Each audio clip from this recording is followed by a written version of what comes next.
Welcome back to Big Fish in the Middle Kingdom, part of the Migration Media Network. I'm Brendan Davis, your host, and today's guest is Andy Brown. Andy is a photographer and art director here in Beijing now. He left the beautiful horse country of Kentucky to explore the world. He spent a lot of time in Germany when he was growing up. He has family there, and he moved there to work for a while after college, actually, but it was China that drew him to stay, at least for the last 4 years and counting. It was a really good, fun talk with a great guy, so I hope you enjoy it.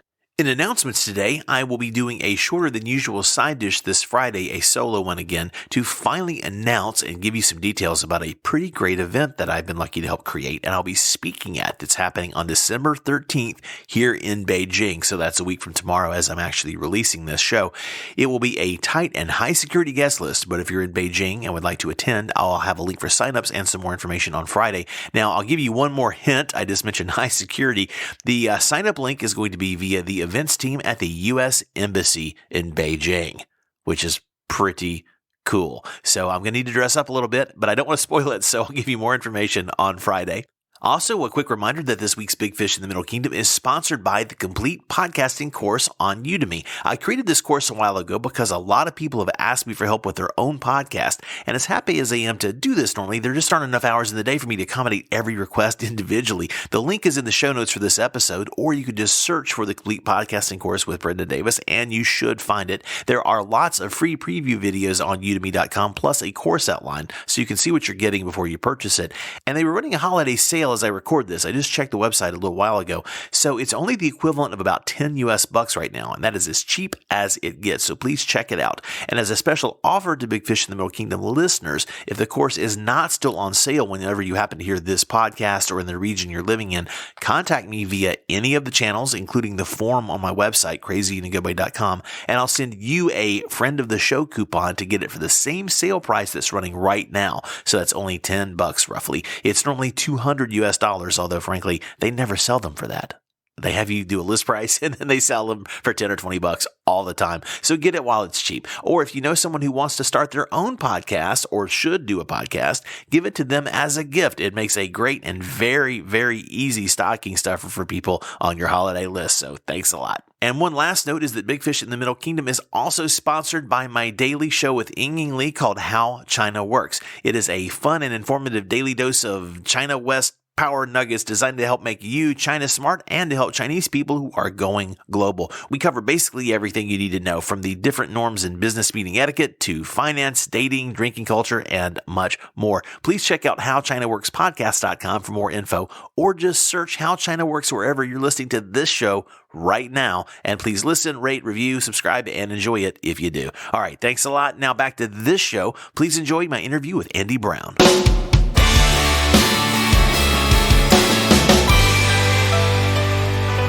All right, well, I am enjoying a beer because, you know what, it's Saturday night, and I'm here with Andy Brown. Andy, how are you, man? As he swallows his beer. That's how we do it. Welcome to Big Fish, buddy. Cheers to that. Cheers. There you go. So, Andy, enjoying his Grolsch Lager. Girls should pay me. I think girls should pay me. They're not paying me. They're not paying me, Andy. They're not. Andy, glad to have you here. I have a traditional first question on this humble podcast. Go for it. No wrong answers. Well, there might be. But please give us the short version of who you are, where you're from, and for you, why China? What brought you here? And then we'll unpack it. Okay. I'm originally from Lexington, Kentucky, horse country. Wildcats. Mm-hmm. It's been a great year. It's been kind of rough to be in China because those games are like 4 a.m., 3 a.m., 8 a.m., and no one plays them. But it's been a good year for UK sports so far. Nice. But born and raised in horse country, raised on a horse farm. No kidding. Now live in this giant cluster cuss of Beijing. So it's been been here for about a year and a half in Beijing so far. Okay, but you've been in China 4-ish years, right? Yes. Okay. So we'll go back a little bit deeper. Where did you come to China first? Where did you first land? Well, originally after college, I moved to Germany, and then I worked for an internship where I did not get paid anything. I was living on a That's friend's the old couch. school internship, where they don't actually pay you. They're like, "Oh, we're paying you an experience." Exactly. They're like, "We'll give you something eventually. You're getting language skills and everything." I'm like, "Cool." And then a friend from college was like, "Hey, there's an opportunity here. We actually can make some real money." Hey, is that here? That was in Shenyang. I'll copy that. Okay. Yep, I'm Liaoning. And I was like, okay. So I went over there, helped open a Best Learning franchise. After a couple of years, I thought my time was done. Moved to Minneapolis. That's where the rest of my family is at. All right. And then after about a year, I kind of missed it all. Awesome. Like, Minnesota was wonderful. Yeah. It was beautiful. It helped clear out all the smog from the 2 years in Shenyang. Right. I imagine that was necessary then. Then it turned into very, thinking of like the most atypical suburban lifestyle you could ever do. Okay. So I was kind of wanting to do more things. Awesome. So I well, came back. Didn't mean to step on you there at the end, but that's awesome, man. Let's talk a little bit about, for people who aren't from, again, I'm from the South. I'm from a little dirty. I'm from Hotlanta and stuff. Yeah. I can't believe I just said Hotlanta. I'm sorry. On behalf of all my friends, I did not mean to say Hotlanta. It just happened. Anyway. These need like ATL. Well, ATL is, well, that was pretty fresh about 20 years ago, the ATL. Anyway, God, that's 2 apologies for my folks back home. But the point is, I'm from like that part. I'm not from the nice horse country, mid-julepy part. I'm from the, I'm from the concrete jungle. Exactly. Yeah. So what was it like growing up in Kentucky? I mean, for you, it's like, yeah, I grew up, but it's like, what was it like? Like, what was the environment like? What was like just a short version of like a day, like however you want to answer. But it's amazingly interesting to people who don't know. Yeah, well, you'd wake up and you have like a whole acre of yard and horses around you, and the tallest building might be a place where you put your corn, or it might be like a windmill. Wow. Then you go into the city, and the tallest building is probably maybe half the size of a medium-sized building here. Wow. And the University of Kentucky's campus takes up almost the entire city. Mm-hmm. So you see UK blue everywhere. Right. With a little bit of Transylvania University in a little small area. Yeah. But besides that, like, think of like it's a very southern-esque area with Midwestern roots. Okay, I've never thought of it like that, but I totally get that. You actually saying that, I mean, I've been through there a bit. I totally get that. I can see that. It's that weird combination. It's where the country sort of starts to change a little bit. Yeah. Like it's the transition between like if you the from South, to Tennessee, it's a whole different playground. It's Tennessee, true. to Georgia, different world. Exactly. Georgia to Alabama, it's like, holy hell. Well, and the reference for people who haven't, I mean, the show is pretty diverse. We're in, last count, we're in like, I think 82 countries, which is crazy. Yeah, man. Just the other day, I noticed there are 6 people in Antarctica listening. So, really? Hi, people at the research station in Antarctica. I assume that's who's there. Like, how you doing? How y'all doing? Yeah.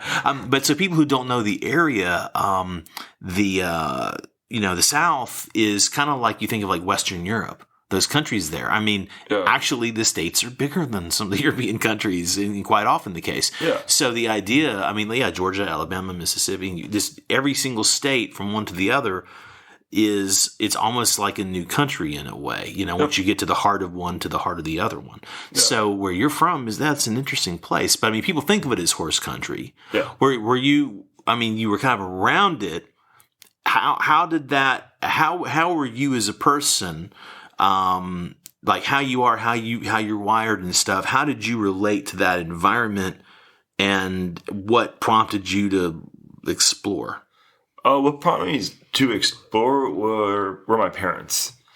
My mom and dad are both professors, and they've always wanted, always go to brand new places all the time. And my mom taught culture classes after school, and she was always a giant nerd about every single culture on the planet. Like, each room in our house was a different culture. Oh, cool. If you went to our basement, it was like South Africa. If you went to the kitchen, it was Paris. If you went to the living room, it was something else. Like, that's how it was. That's pretty groovy. That's a commitment. So when I finally got the chance to, when you study abroad, you're kind of on training wheels. Mm-hmm. When you go to a summer school program, you're still on training wheels. Mm-hmm. When you do a business school program, you're still on training wheels. Right, because you have that structure of the school to support you. You have a safety net. Yeah. Like, everything's kind of catered for you. Yeah. I've always wanted to just go and deal with the rigors of paying your rent, or figuring how to do all the paperwork, or get your registration for your residence. Right. It's not a sexy thing at all that people never talk about. No, it's not. But having done it. It's the thing that you start learning so much respect of like being a local when you finally you're doing this stuff rather than being some temp. Yeah, absolutely. That area. So you said that you went to college and you went to Germany. Did I get that right? Yeah, I was there for about 2 months. Where were you in Germany? I was up in Hamburg. Okay. What were you doing? What was like the focus of your time in Hamburg? There was a company called The Foodist.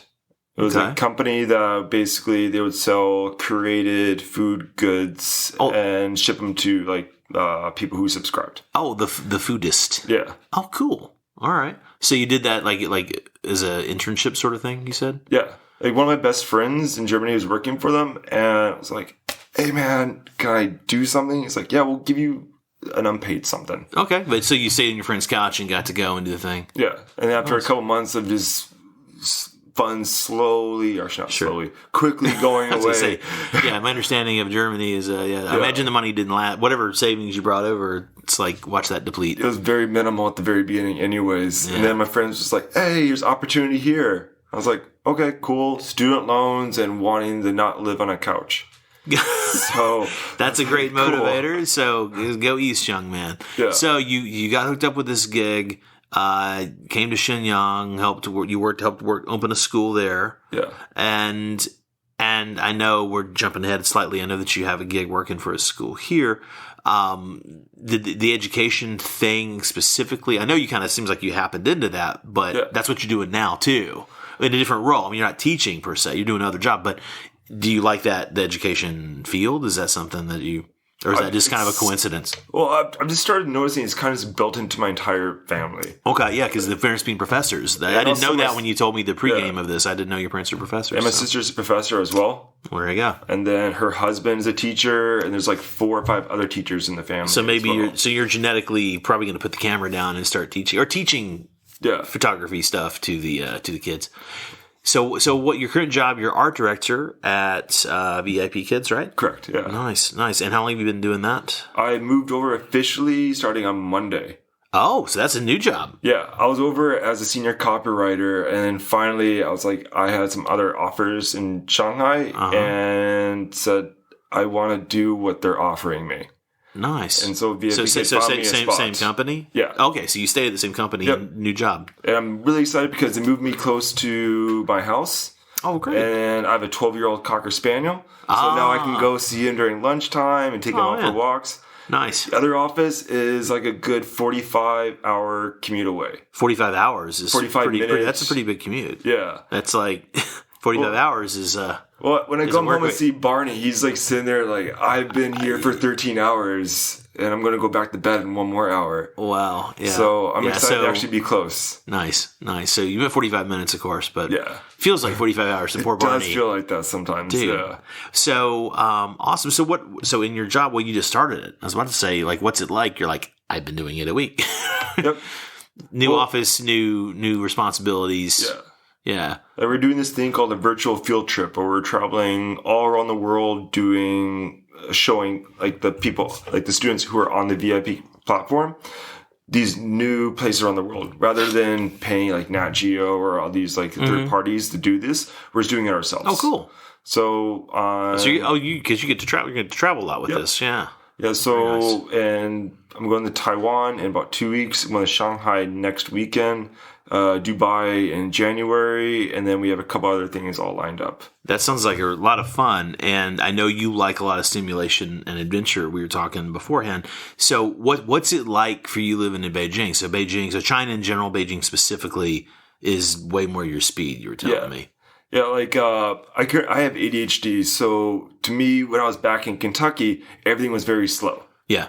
And things move slow. Because it is slow. Exactly. And for you, it felt like slow times 10. Yes. And so I'd always try to find things that fill in that time and space. And sometimes I would just get in trouble rather than do something like constructive. Copy that. Here in China, where there's so much stimulation all around, that it kind of is my own medication. And how does that work? I mean, if you don't mind, we actually, again, we were chatting beforehand and you were open to talking about it. I think it's interesting. People who don't, that's thrown around a lot, and people say that as a casual thing when they mean something else. But like if that's an actual thing, and I've had plenty of friends with it, but what's the experience kind of like? Because I think it helps to try to increase a little empathy here. Well, a lot of people will say like, oh, I just can't focus, or I think if I take this medication, it'll help me. People with ADHD their brains go 1,000 miles per second. Yeah. And they are constantly, if something like falls into their view, it's like an autofocus on a camera. When something flies into the autofocus, it grabs that, then it's out of the frame, it's onto something brand new. Gotcha. So with a lot of people, they can keep that focus all the way outside the frame. Right.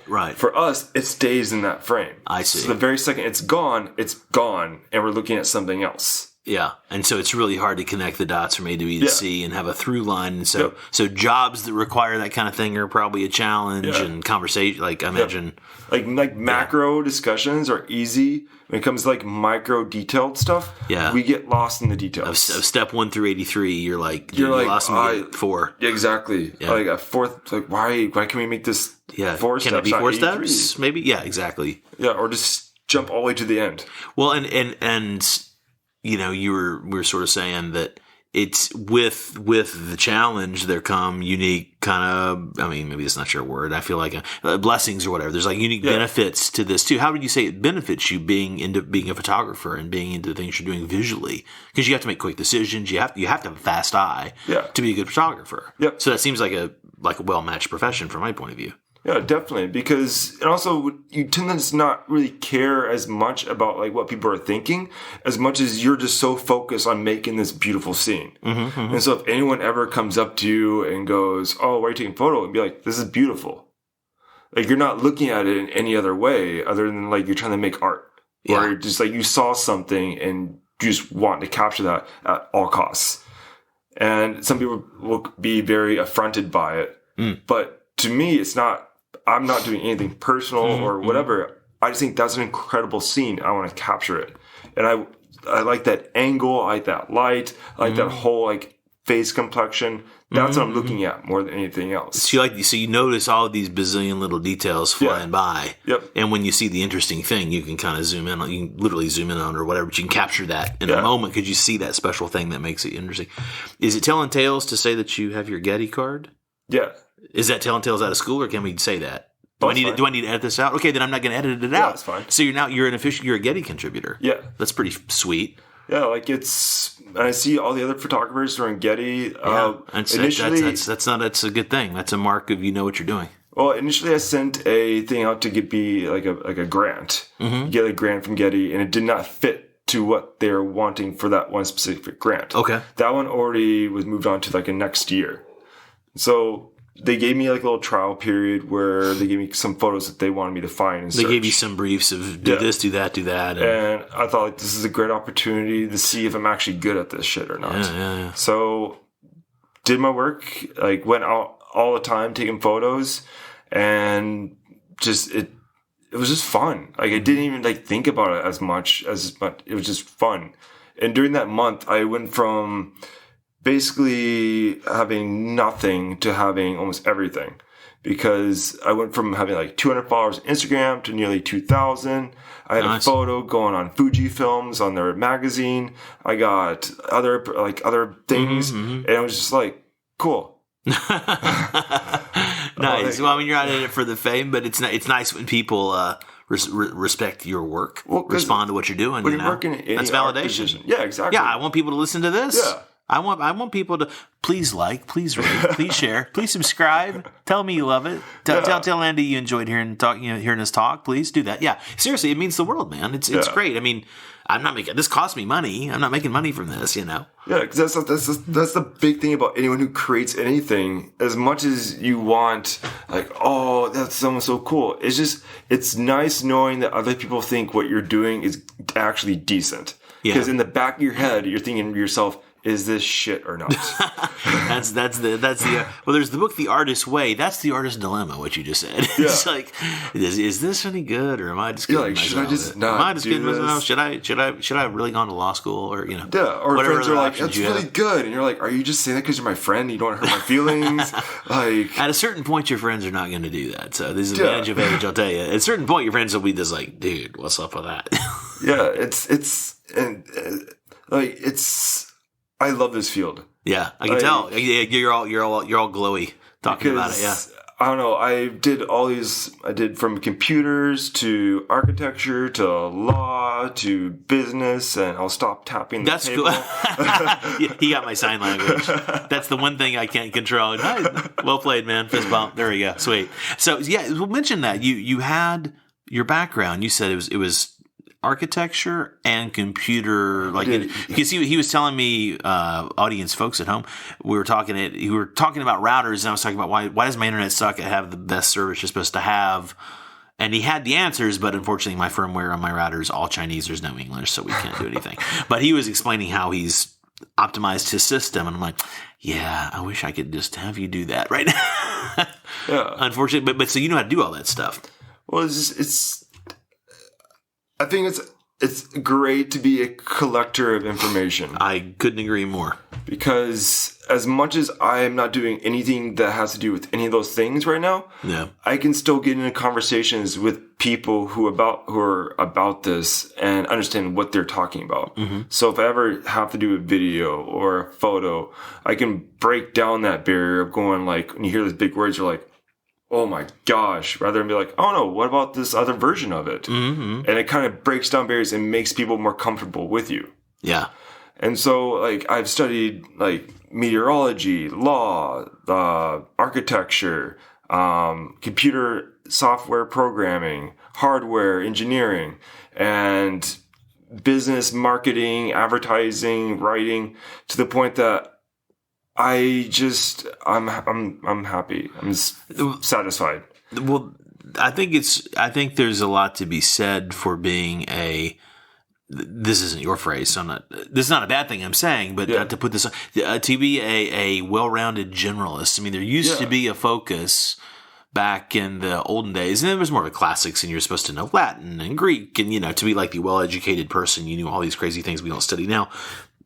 But there's a lot of value in having a really well-rounded. The purpose of a liberal arts education, and even if you're some arch conservative twit, it's called a liberal arts education for a reason, right? Yeah. Because you're supposed to be well-rounded in the arts and sciences, and that makes you a fuller person. And then whatever profession you approach, you have a broad base of understanding to compare things and to figure it out. And so, I mean, this show isn't the Brendan Davis story all the time on purpose, so I won't get into a lot of detail. But I mean, I worked my way through college, and I took what interested me. Yeah. And, it was kind of by necessity, and I look back, and although I, wouldn't change anything because technically you wouldn't end up the same place, right?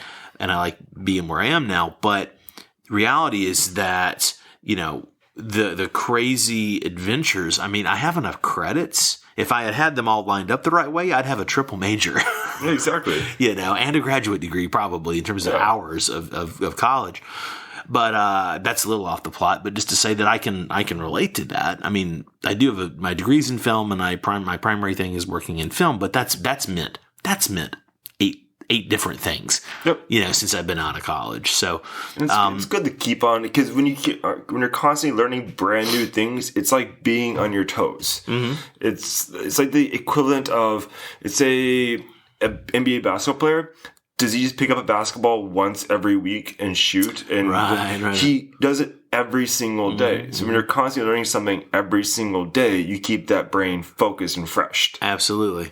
Well, what is it that you see about this part of your adventure? I mean, do you see yourself being in China for a while? I guess is kind of I'll do bit by bit, so I don't give you too many multi-part questions. Yeah. Do you see yourself being in China for a while? If so, why? If not, why not?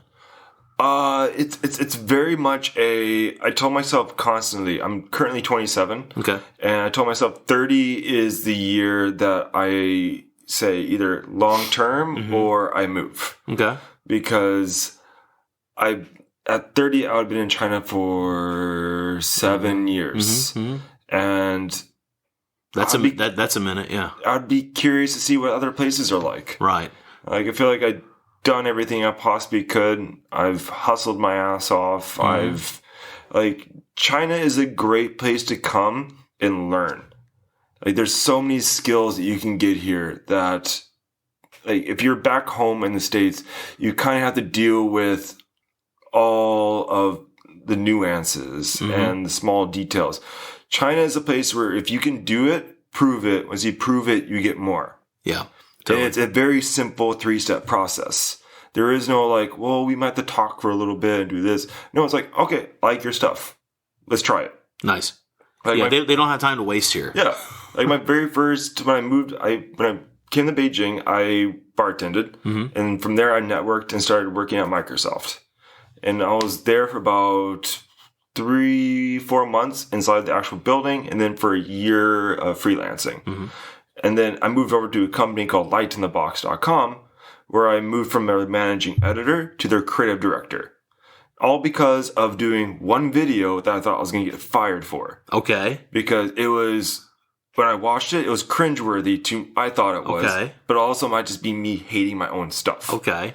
But was it so bold and crazy that they went, this is genius, this guy needs blew up on their YouTube. Ah, there you go. In a matter of like 3 days, it had nearly like 400,000 views. Okay.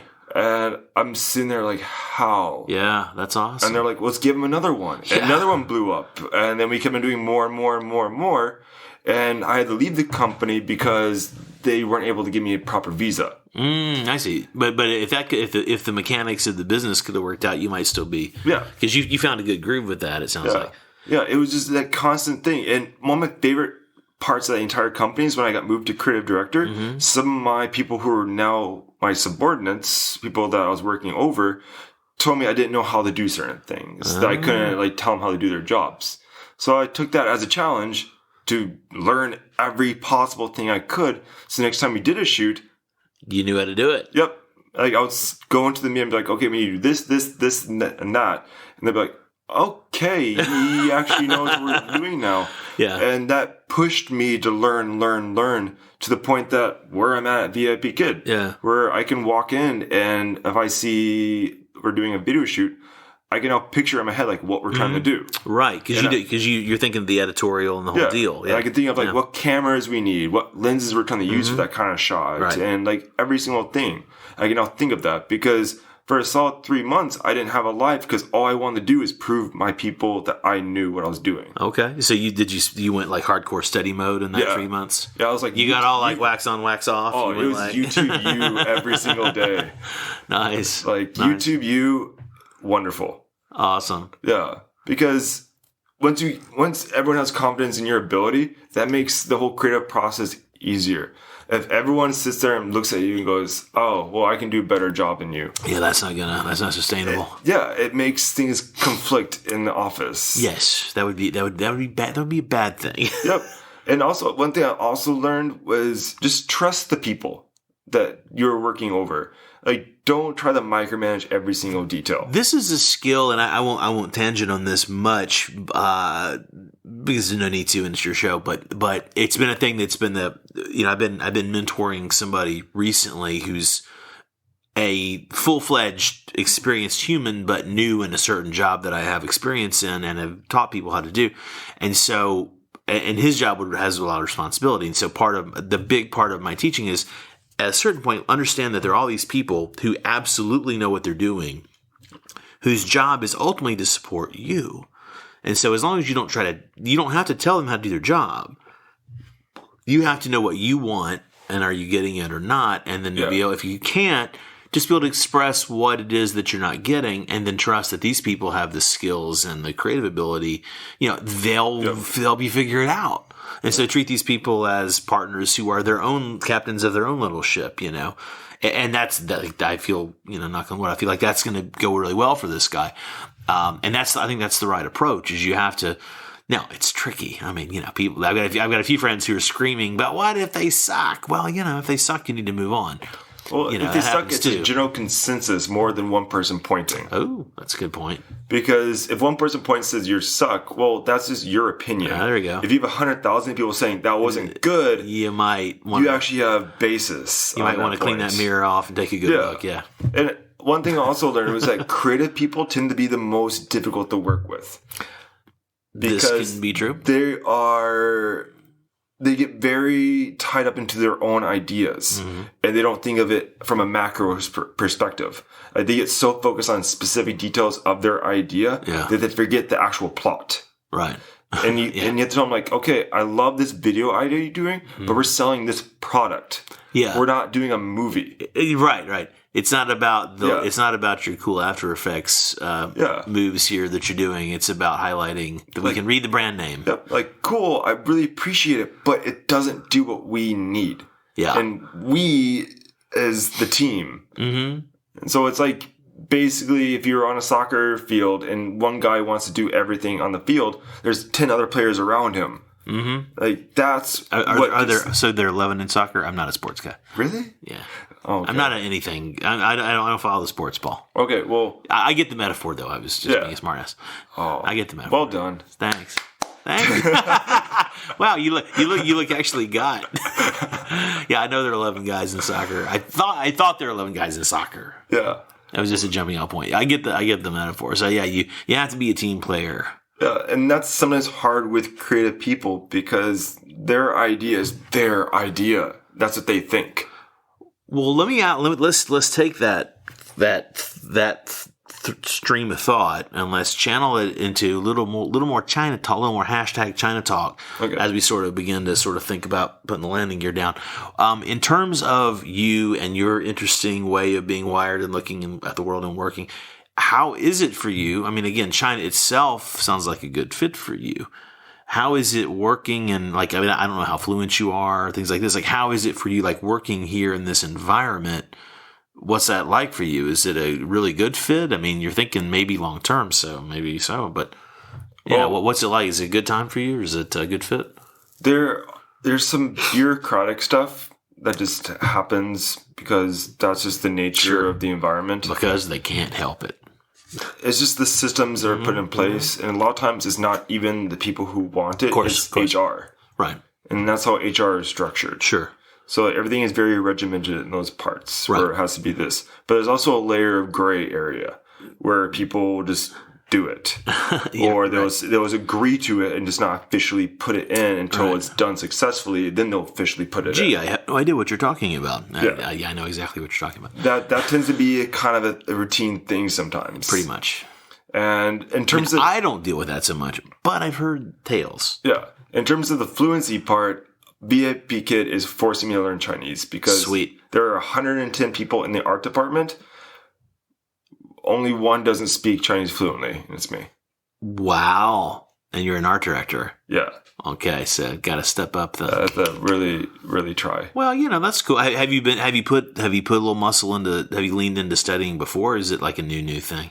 I can go back into it and probably pick up quickly. You've done a little bit of study before. Okay. But at the same time, whenever you're doing like art stuff, I still memorize where everything is on the computer and the cameras and everything. Right. So that's how I deal with my apps, like my Mate One YMI. I mean, I know how to order. I had my friend help me put in the address for where I live, and I know the things to do and don't hit these buttons. Yeah. So I'll screenshot it and I'll translate it, and if I have to, what's this? Oh, I just ordered extra spicy, and that's ice cream. I don't want that. Yeah, that's wonderful when you get extra spicy ice cream. Yeah, I don't know where that came from. But so the language is still the challenge. Yeah.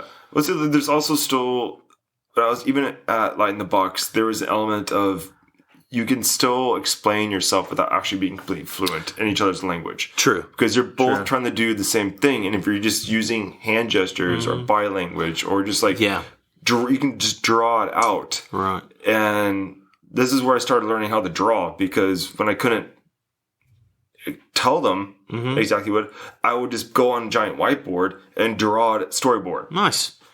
And then that basically would get put into a second process and then be output. Sweet.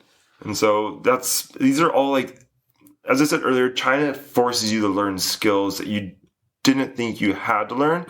And it forces you skills that will probably like 5 years, 10 years, 20 years that you can keep on building. Well, I think that's let's say this as we sort of head here toward the finish is, if not China, what else really sort of interests you? If you can, I mean, maybe you don't have a place, but I think you thinking about a few options. 3 years away. 3 years. That was your landmark. Your pin on your target on the map was about 3 years out. So, what else interests you? Because if it's like seeing other places, are you particularly into Asia specifically, or is like you've? Well, it's not really about Asia specifically. It's more just figuring out which is the best fit. Yeah. And so Shanghai is like the epicenter of Chinese creative media. Right. And so there's always been a pull to go over there. But at the same time, my dad's from Germany and I have a lot of German friends, and I've always wanted to actually go back and not live on a friend's couch and do well for myself there. Right, have your own place. Yeah, and I've always dreamt of that because I would go there so many times when I was younger. I was there a bunch of times when I was in college. Nice. I'd go on almost yearly trips there, visit friends. So you love it there, and it feels like home. Yeah, I see. Like, if Kentucky is my home, Germany actually feels like home to me. Well, and there's a reason a lot of Germans move to Kentucky, because a lot of the countryside has got a similar feel, yeah. Yep. Yeah. So, and also, like, when you think of Berlin, it's a creative cluster cuss, where you can go down the street and see graffiti that predates my birth, to going around a building that is straight out like Bauhaus, that you're like, how is that an original design? It's just steel and glass. Yeah. But back in like the 50s and the 40s, like that was revolutionary. Exactly. And it's such a confluence of so many different things that I've always loved going there. Do you think Berlin is where you might go if you go, or? Well, I mean, you talked about Hamburg earlier, but I would really love to go to Berlin, but I've also been told it's very saturated right now. Yeah, I've got a few friends there, and I've got a few friends who are old school Berlin folks who are foreigners, in addition to some German people. And I think if you're not already dug in there pretty well, it might be hard to. Yeah. I mean, you can get anywhere if you've got if you're desire to do it. Yeah. But it might be hard to elbow your way in. But at the same time, I always dreamt of. I visited New York City for the first time like a year ago. Yeah. And I was just walking through the streets. That's the only city in the United States where it kind of feels like you're in China. China is like a busier, crazier. Yeah. Like the big cities in China are like a bigger, crazier New York. Yeah. Because like when I go to New York, it just felt like being back in China, but at the same time, all the language and all like the social norms were all there. Sure, you've already got all those moves down. Yeah, and at the same time, like I loved how the fact that I can go from like Manhattan to Chinatown to go to Queens and be. I read that Queens has more language spoken than any other spot on the planet. That sounds familiar-ish. I think I heard that as well. It's such a confluence of it's definitely everything. It's that or it's that or it's number 2 or 3 or something. Yeah, it's right there. It's just I don't know. To me, like I would love that because it's one of the greatest feelings on the entire planet when you fly into JFK and you see like Manhattan over your window. It's pretty wild. And just like, okay. And as much as it's a cliche, just bumping Sinatra's New York when you're flying into it, it feels nice. Nice. Well, Andy, it's nice talking to you, man. My pleasure, man. Yeah, dude. We'll have to do a follow-up sometime, and I'll have to have more beer next time. Say bye, Andy. Later. All right, that's the show this week. Thanks again for listening. Don't forget to find out more about Andy or any of the things I talked about in the intro to this. You can visit crazyinagoodway.com and search to your heart's content. Thanks again for listening. And again, I will have the big special announcement side dish on this Friday. So check it out, and I'll see you soon.